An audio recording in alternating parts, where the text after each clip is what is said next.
তুলার মতো নরম তুলতুলে মুখে মিলিয়ে যাওয়া বরিশালের ঐতিহ্যবাহী দুধ পাকন পিঠা খুব সহজে কিভাবে তৈরি করা যাবে চলুন আজকের পর্বে তাই দেখিয়ে দিচ্ছি।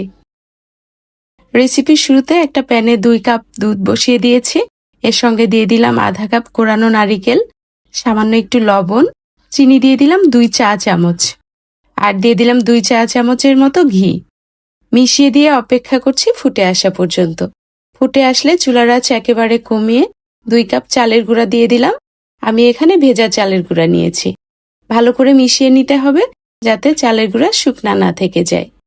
চুলা থেকে নামিয়ে 10 মিনিটের জন্য রেখে দিয়েছিলাম। এখন কাইটা হালকা ঠান্ডা হয়ে গেছে, ভালো মতো ম্যাশ করে নিলাম।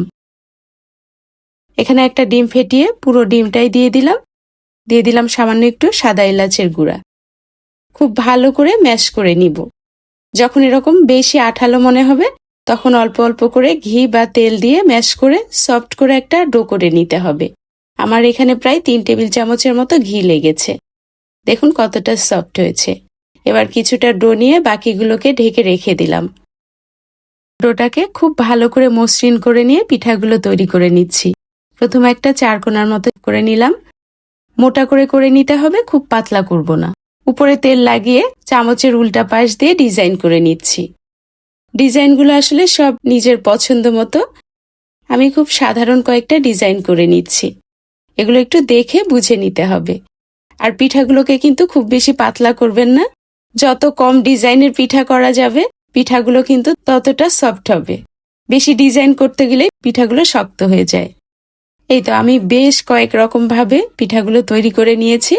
পিঠাগুলো যদি এভাবে তৈরি করতে বেশি ঝামেলার মনে হয় তাহলে শুধু গোল করে নিয়ে হালকা একটু ডিজাইন করবেন, কারণ এই গোল পিঠাগুলো অনেকখানি ফুলে যায় এবং এগুলো অনেক বেশি রসে টইটুম্বুর হয়। মিডিয়ামের চেয়ে কম গরম তেলে মিডিয়াম হিটে উল্টে পাল্টে মচমচে করে ভেজে নিয়েছি।